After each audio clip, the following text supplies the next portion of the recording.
नमस्कार, मैं यानी शिखा एक बार फिर हाजिर हूँ सुरीली पेशकश के साथ एक सुरीली गायिका को लेकर। एक ऐसी गायिका जिन्होंने अपने पिता की विरासत को आगे बढ़ाने के लिए संगीत की साधना कुछ इस तरह शुरू की कि वो आज तक खत्म ही नहीं हुई। वैसे भी संगीत की साधना कहाँ खत्म होती है, तो चलिए हम शुरुआत करते हैं बिंदु जी के साथ। बिंदु जी, हमारी इस खास पेशकश में आपका बहुत बहुत स्वागत है। सबसे पहले तो ये बताइए कि संगीत के सफ़र की शुरुआत कहाँ से हुई? मैं छोटी सी थी तो सुबह उठते समय पिताजी का रियाज सुनती थी और वो कोई दिन कोई घड़ी ऐसी नहीं थी जब उनकी आवाज़ मेरे कान में ना पड़े और मैं सुबह उठूं और वो ना सुनाई दे। तो ये बहुत खूबसूरत मेरा एक बचपन है और बचपन। बहुत सुरीला बचपन। उनके रियाज के साथ हमारा दिन शुरू होता था और यही नहीं, मेरे ख्याल मेरी पूरी ज़िंदगी में 2 या 3 दिन ऐसे होंगे जब सुबह वो आवाज़ नहीं सुनाई दी तो हम लोग डर के मारे सोचते थे क्या हुआ। तो आज पिताजी को थोड़ा सा बुखार है, लेटे हुए हैं, ऐसा शायद 2 या 3 दिन हुआ होगा, लेकिन हमेशा वो उसी आवाज़ के साथ मैं उठती थी और मेरी सुबह वही होती थी। तो थोड़ा और मेरे लिए वो एक शहद की तरह है, उनकी आवाज़ के जैसे। हमारा घराना वैसे इंदौर घराना है जी जी। और बहुत चैनदार गायकी है और सूफ़ी मिजाज है इस घराने का। और इस के बावजूद कि बड़े बड़े ख़याल गाए जाते हैं, मुझे ये ख़याल इंदौर घराने की लोरियाँ लगती थी जब मैं छोटी सी थी जी। तो यही है एक बहुत बड़े आशीर्वाद के साथ मैं अपने पिता के घर में पैदा हुई। तो थोड़ा आप अपने पिताजी के बारे में भी बता दें, क्योंकि हमारे दर्शक बिल्कुल जानना चाहेंगे कि बिंदु चावला जी आखिर किसकी बिटिया रानी है। मुझे तो वो मसीहा लगते हैं, शास्त्रीय संगीत के मसीहा। और उनके गुरु उस्ताद अमीर ख़ान साहब हिंदुस्तान के जाने माने गायक रहे हैं और उन्होंने ख़याल गायकी को बहुत दिया। पूरे ख़याल को एक नया रूप उन्होंने दिया।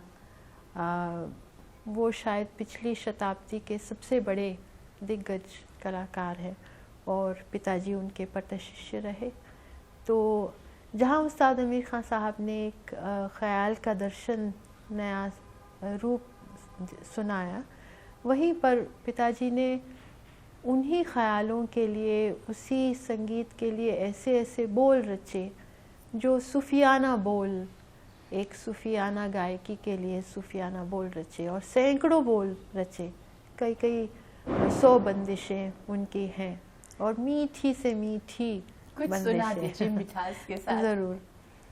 इस वक्त मुझे एक उनकी छोटी सी बंदिश जहन में आ रही है जी। राग है देसी। तो सूफी जो सोच है उसका एक निचोड़ है इस राग में जी। वे माही नेहा की वे लाएगा। बिल्कुल। प्यार कैसे किया जाता है? सिद्धियां सिद्धियां गल्ला, पहले ते अखियां लाइयां फिर रल मिल जाएगा। तो ये सारा सूफी है कि कहते हैं ना कि eyes are the window of the soul. तो आत्मा की जो खिड़की है वो आँखें ही हैं और जब मन मिल जाते हैं, रूह से रूह मिल जाती है तो आँखों से ही होता है। तो इसको सुनिए। वे माही नेहा की वे लाई वे माही नेहा के लाइदा सिद्धिया सिद्धिया गया पहले ता अखियां लाया फिर रल मिल जायदा नेहा के लाइदा ये एक छोटा सा उनकी छोटी सी बंदिश है और इसके बोल बहुत सादे हैं लेकिन गहरे हैं, बहुत गहरे हैं और सूफी के लिए कहा भी जाता है कि सादगी से भरी हुई। एब्सोल्युटली। और सूफी शब्द सूफ से आया है, तो सूफ एक कपड़ा होता है, कश्मीर में मिलता है, जो बहुत सादा होता है और वहाँ के फकीर लोग पहनते हैं। तो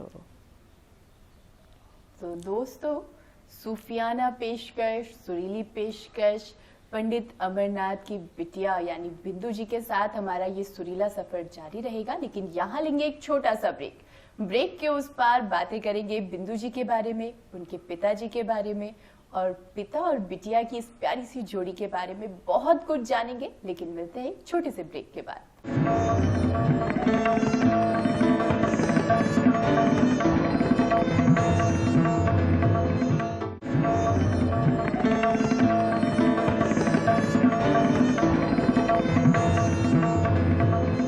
ब्रेक के बाद आपका एक बार फिर से स्वागत है हमारी सुरीली पेशकश में और हमारे साथ मौजूद हैं पंडित अमरनाथ की लाडली बिटिया जो अपने पिता की विरासत को आगे बढ़ा रही हैं, बिंदु चावला जी।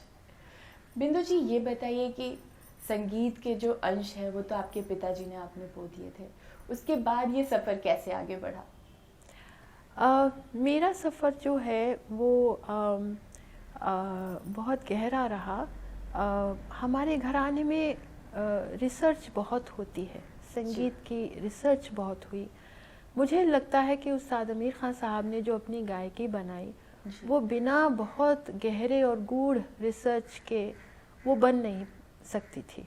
वो सारा दिन संगीत सोचते रहते थे और हमारे घराने का जो गाना है वो सब लोग यही कहते हैं कि सोच का गाना है। तो एक तरह से मैं इस गाने को रिसर्च करती रही, बहुत लिखा इस गाने के बारे में और मुझे बहुत जैसे कहते हैं ना, इस घराने का जो तीसरा नेत्र है वो खुलता गया और मुझे समझ में आया कि मेडिटेशनल जो ख्याल है, जिस ख्याल में मेडिटेशन होता है, उसके लिए बहुत सारे प्रिंसिपल्स हैं, उसके बारे में बहुत कुछ मुझे दुनिया तक पहुंचाना है। तो मैंने लिखा बहुत किताबें, आर्टिकल्स, संगीत को जीना शुरू कर दिया। हाँ हाँ, और सब कुछ मुझे रियाज में मिला। पिताजी से बहुत सीखा, लेकिन कहते हैं कि गुरु जो होते हैं वो आपको बहुत गहरी शिक्षा देने लगते हैं जब वो शरीर में नहीं भी रहते। तो चिंतन से वो मुझे रोज़ सुबह रियाज में बहुत सारा प्रसाद देते हैं और उस प्रसाद से मुझे ये इतना मुश्किल, जो दुनिया इस गायकी को बहुत मुश्किल समझती है, तो वो उसके राज खुलते गए और मुझे ये फील होता है कि रियाज सबसे बड़ा सफ़र है। लेकिन हर एक गायक राज के लिए हमें भी आपका पता है कि शुरुआती दौर में आप शास्त्रीय संगीत से डरा करती थी। बहुत ज़्यादा बहुत डरा करती थी, क्योंकि मुझे लगता था कि शास्त्रीय संगीत की शास्त्रीयता जो है वो बहुत भयानक है। और जब मैं छोटी सी थी तो मैं लता जी को बहुत सुनती थी। तो पिताजी की पहली एक फिल्म थी जिसमें लता जी ने 5 गाने गाए थे, गरम कोट। तो उनमें से उन्होंने एक सिलेक्ट किया था कि लताज 10 बेस्ट सॉन्ग्स, उनका जो पहला LP आया था उसमें वो मीराबाई जी का भजन उन्होंने रखा। तो वो भजन उसका कुछ कॉपीराइट बात करनी थी, तो मिलने के लिए बुलाया उन्होंने। अशोका होटल में ठहरी हुई थी, पद्म भूषण लेने आई थी जी। तो पिताजी मुझे ले गए तो जाते जाते जब वहाँ से मुलाकात हो गई तो जाते जाते उनको कहने लगे, आपका गाना सुनती है, मेरा नहीं सुनती अभी। शिकायत। हाँ, तो शिकायत तो कर दी उनको, और वो बहुत प्यार से स्माइल करने लगी। उन्होंने मुझे बहुत आशीर्वाद दिया। बाद में भी उनसे कुछ मैंने पिताजी की किताब भेजी तो उन्होंने मुझे बहुत प्यारी सी चिट्ठी लिखी। खैर जो भी है, मुझे ये लगा कि एक जो इमोशनैलिटी है संगीत में उस वक़्त उनके गाने में मुझे बहुत मिली। और लेकिन जब इंदौर घर आने के ख़याल मुझे पिताजी के रियाज़ को समझते समझते जब मेरे आत्मा में समाने लगे, तो उस वक़्त मुझे ये लगा, उसके बाद मुझे ये लगा कि ये शहद है, मेरे कानों में शहद घुलता रहता है। तो उनका गाना अब मुझे बहुत मीठा लगता है, और मुझे ख़याल और क्लासिकल और लाइट म्यूज़िक में कुछ फ़र्क नहीं लगता, मुझे एक ही मिठास लगती है सब में। हाँ, तो लता जी का कुछ सुना दीजिए जो अपनी पसंद का कुछ है। हाँ, मैं पिताजी का एक भजन है जो जी। लता जी ने उन्होंने स्वरबद्ध किया, लता जी ने कहा, तो मैं वो सुना देती हूँ। हाँ, जोगिया से प्रीत किए दुख होए, जोगिया से प्रीत किए दुख होए, प्रीत किया सुख ना मोरी सजनी, प्रीत किया सुख ना मोरी सजनी, जोगिया मीत न कोय, जोगिया से प्रीत किए दुख होए, रैन दिवस कल नाही परत है, रैन दिवस कल नाही परत है, रैन दिवस कल नाही परत है, तुम मिलिया बिना मोय, तुम मिलिया बिन मोय, ऐसी सूरत यार जग माही, ऐसी सूरत यार जग माही, फेर न दे को, फेर न दे को, मेरा के प्रभु कबर मिलोगे, कबर मिलोगे, मेरा के प्रभु कबर मिलोगे, मिले आनंद हुए, जोगिया से प्रीत किए दुख हो, जोगिया से प्रीत किए दुख हो।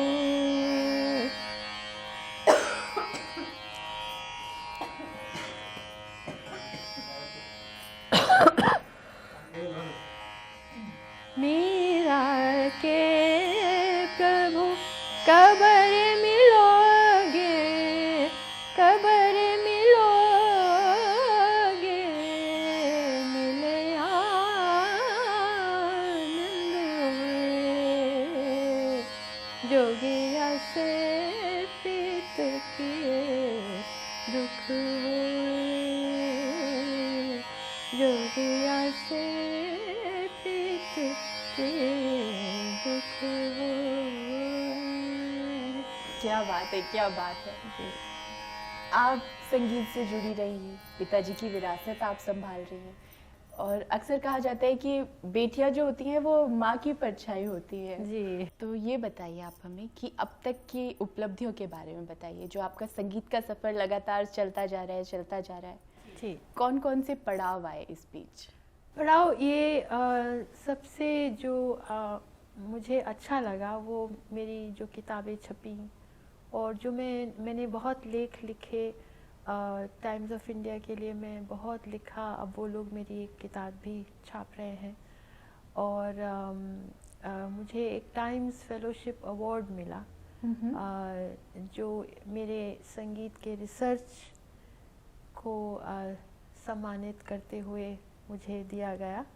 तो मैं इस बात को बहुत अच्छा फील करती हूँ कि हमारे घराने में इतना है, इतना सोचा गया संगीत, इतना गाया गया कि ज़रा सा मैं उसके बारे में लिखकर अपनी जनता के साथ मैंने बांटा। तो मुझे उसकी बहुत दाद मिली और मुझे ये बहुत अच्छा लगा कि मैंने एक कंट्रीब्यूशन किया है। तो आप खुद को कैसे देखती हैं, मतलब एक गायिका के तौर पर, एक लेखिका के तौर पर? क्या ज्यादा किस चीज में नाज का वो होता है, आपको फील होता है?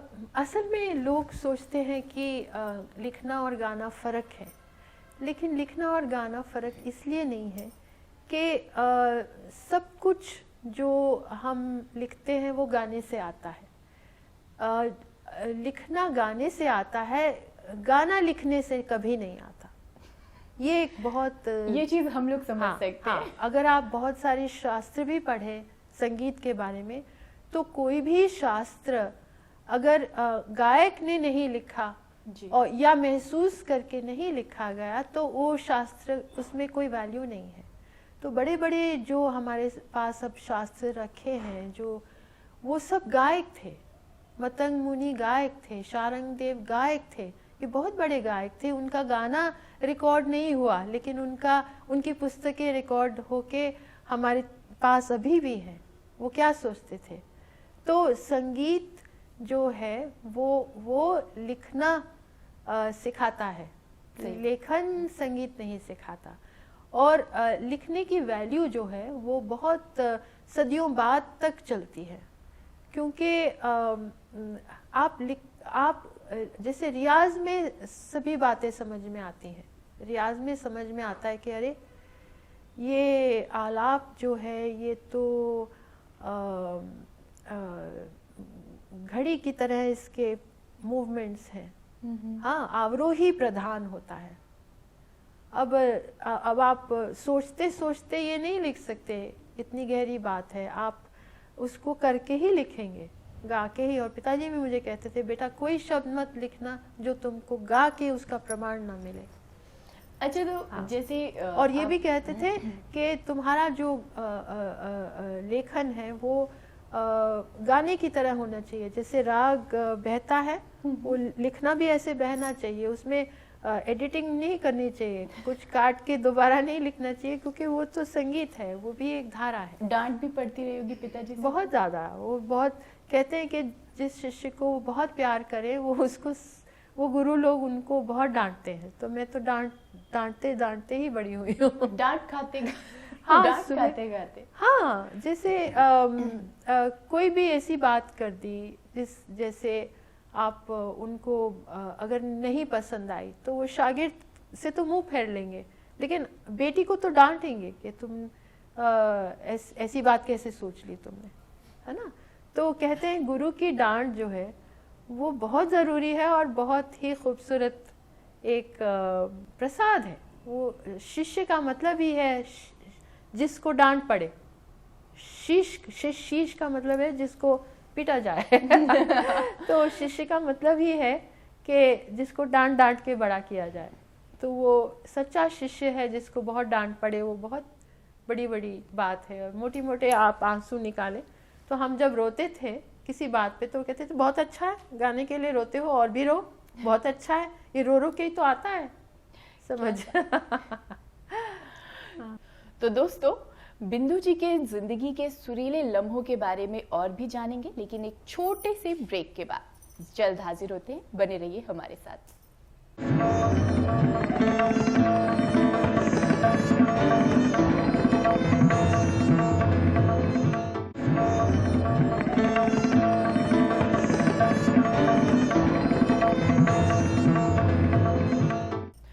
के बाद आपका फिर से बहुत बहुत स्वागत है और बिना समय वेस्ट किए हम बिंदु जी के पास चलते हैं।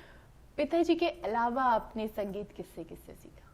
किसी से भी नहीं, और ये मैं बहुत गर्व के साथ कहना चाहूँगी, क्योंकि मेरे हिसाब से, मेरे ख्याल से, जहाँ तक मुझे समझ में आया, अगर आपके गुरु दुनिया में नहीं हैं और आप किसी और के पास जाते हैं सीखने, तो जो एक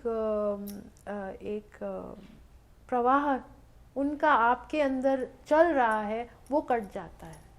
आप भी सिखाती हैं संगीत? मैं सिखाती हूँ, मैं तो सबको सिखाती हूँ, लेकिन मैं किसी और के पास सीखने इसलिए नहीं गई क्योंकि मुझे अभी तक वो सिखा रहे हैं एक तरह से, क्योंकि उनका गाना इतना बड़ा है, उनके बंदिशें इतनी ज़्यादा हैं, उनके राग इतने सारे हैं कि आधे से ज़्यादा भी कर पाई हूँ अगर, तो फिर भी बहुत कुछ है। और हर बात, हर रोज़ हम जैसे राग नया करते हैं, उस तरह से मुझे तालीम भी रोज़ मिलती है। बैठ के हम मनन करते हैं तो अरे उन्होंने हंस ध्वनि में ऋषभ को जीवस्वर कहा, क्यों कहा, तो ये सब बातें अभी भी समझ में आती हैं और सवाया होके समझ में आती हैं। तो मेरे हिसाब से जो आशीर्वाद और प्रसाद गुरु का होता है वो दूसरे गुरु के पास जाने से कट जाता है। तो मैं इसलिए किसी के पास गई भी नहीं, और मेरे अंदर उनका प्रवाह जो है वो भगवान की दया से चल रहा है। आप किसी के पास नहीं गई, लेकिन आपके पास बहुत से बच्चे आते हैं संगीत की शिक्षा लेने, जिनसे आप पैसे भी नहीं लेते? हाँ, मैं इसलिए नहीं लेती क्योंकि मुझे ये लगता है कि मैंने अपने पिताजी से बिना कुछ दिए शिक्षा हासिल की, और अब कहाँ तक बच्चे फीस दे के सीखेंगे, क्योंकि अपनापन जो होता है, शिष्य और गुरु में जो रिश्ता होता है, उसके अंदर कोई भी बात आ जाती है तो उससे बिगड़ जाता है रिश्ता। तो जिनसे नहीं होता उनके लिए, उनको मैं बुरा भी नहीं समझती, क्योंकि बहुत सारे टीचर्स हैं जिनके लिए ये ज़रूरी है, तो वो भी बुरा नहीं कर रहे, उनके लिए ज़रूरी है। लेकिन मैं हमेशा चाहती थी कि मैं ऐसा सिखाऊं कि कोई भी बात हमारे शिक्षा के बीच में ना आए, और ये बात आती है क्योंकि कभी स्टूडेंट अफोर्ड कर सकते हैं, अब एक बात समझने के लिए वो पैसा दे के समझें, तो ये उससे ऊपर है, शिक्षा तो उससे ऊपर है। परिवार में आपके अलावा संगीत से कोई जुड़ा हुआ है? नहीं, मेरे परिवार में मैंने ही गाना सीखा, और वो सीखने की भी एक बहुत अजीब कहानी है। मैं कहते हुए भी डरती थी कि मुझे गाना सिखाओ, तो बहुत साल सोचती रही कैसे कहूँ। तो एक दिन मैंने उनको चिट्ठी लिखी कि मुझे गाना सिखा दीजिए, क्योंकि मुझसे कहा नहीं जाता था, इतना हम लोग डरते थे। तो वो एक चेन बुकिंग के प्रोग्राम में गए हुए थे, गुजरात, राजकोट, भुज। तो राजकोट में उनको वो चिट्ठी मिली बाय वो पोस्ट, और मुझे अभी भी फयाज खान साहब उनके साथ हैं तबलीग, कहते हैं कि तुम्हारे पिताजी की आंखों में आंसू आ गए थे, वो इतने खुश हुए कि कोई तो मेरा बच्चा सीखना चाहता है। लेकिन वो हमें इसलिए नहीं सिखाते थे क्योंकि वो कहते थे कि जब तक बच्चे में भूख नहीं होगी संगीत की, उसको खाना खिलाने की ज़रूरत नहीं है। बचपन से बहुत सारे म्यूजिशियंस अपने बच्चों को गाना सिखा देते हैं, उनको बहुत ब्रिलियंट बनाते हैं, लेकिन वो उनका ये विचार था कि जब तक मेरे किसी बच्चे में भूख नहीं होगी मैं उसको ये खाना नहीं खिलाऊंगा। तो उन्होंने वेट किया कि मेरा बच्चा कोई मुझे कहे, मैं नहीं कहूँगा, वो कहे, शिष्य की तरह कहे कि आप मुझे सिखाइए, तो फिर मैं सिखाऊंगा। तो उन्होंने जब आए राजकोट से और भुज और अहमदाबाद सब वो प्रोग्राम करके, तो अगले दिन मुझे सिखाना शुरू किया। और उस वक़्त मेरे गले से जब गाना बहने लगा तो मेरी माँ को बुलाते थे और कहते थे सुनो ज़रा तुम गा सकती हो ऐसे। ज़रा शो ऑफ भी करते थे क्योंकि खुश बहुत खुश हुए कि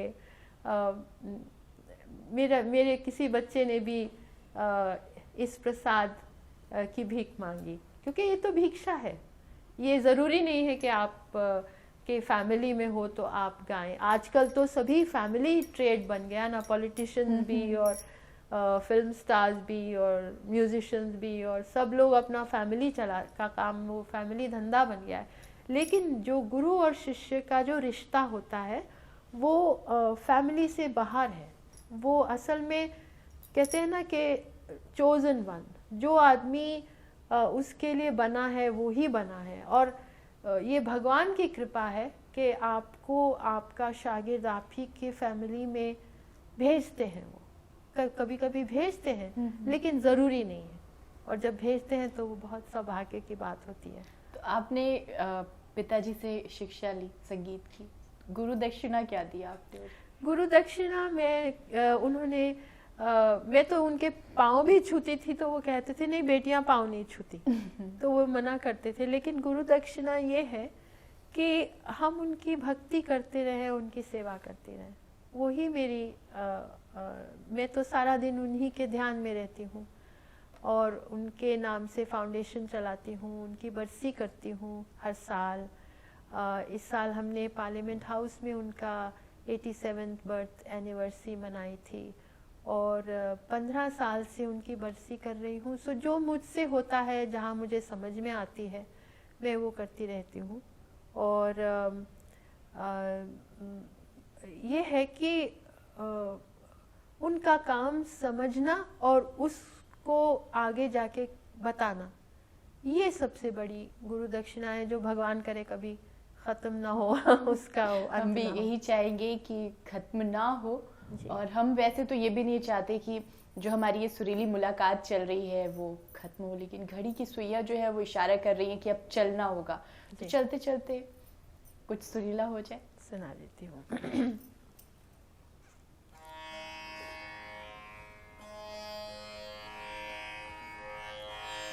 एक उनकी बंदिश है जी, काफी कान्हा राग है। अरे और जोगी प्रीत ना भोगे, अरे और जोगी प्रीत ना भोगे, तरसत सकल विनागी नहीं दाता के मन करना सके, अरे ओ जोगी प्रीत ना भोगे, प्रीतहीन की सोई जाने, जाकी प्रीत ना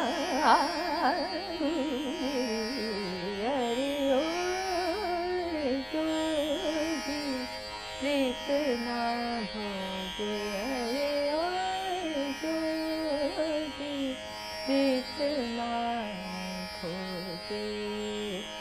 इन बोल के का मतलब है कि हमारे यहाँ इतने मठ हैं, सब संसार त्याग कर बैठे हैं, हाँ, लेकिन उनमें से कोई प्रीत जो है उसको भोग कर योग करे, ये चैलेंज है। मतलब कि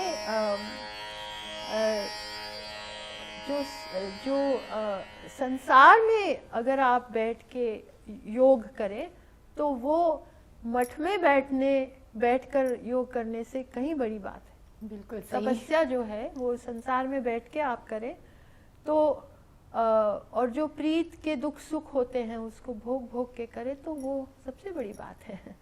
क्योंकि प्रीत जो है वो प्रभु का प्रसाद है। इस दुनिया में अगर आपने प्रीत नहीं भोगी, लोगों से प्यार नहीं किया, प्यार मोहब्बत से नहीं रहे, तो वो आपने भगवान के प्रसाद को ही ठुकरा के आपने अपना जीवन व्यतीत किया। तो ये सूफी संतों का ही तो रास्ता है कि सबसे प्यार करो, सबसे मिलजुल के रहो और उसके थपेड़े भी खाओ, जो प्रीत के दुख हैं सुख हैं उसको भी भोगो, लेकिन संसार में रह के प्रभु का दर्शन उसी प्रीत से प्रभु का दर्शन करके और करवा के जाओ। बिल्कुल। हाँ। प्रीत करो हर किसी से, गीत सुनो और बस जी लो जिंदगी। क्यों जी। तो बिंदु जी, आज हमारे इस पूरे जो आपने हमारे इन लम्हों को सुरीला बनाया, जी। इतनी अच्छी बातें शेयर की हमारे साथ, इसके लिए बहुत बहुत शुक्रिया। तो दोस्तों, प्यार कीजिए, गीतों को सुनिए, खुश रहिए, हम यही चाहेंगे। और अगली बार आपसे जब हम मिलेंगे तो फिर एक ऐसे फनकार के साथ, एक ऐसी हस्ती के साथ मिलेंगे जिन्हें देखकर आप यही कहेंगे, इन्हीं में है माटी की महक। नमस्कार।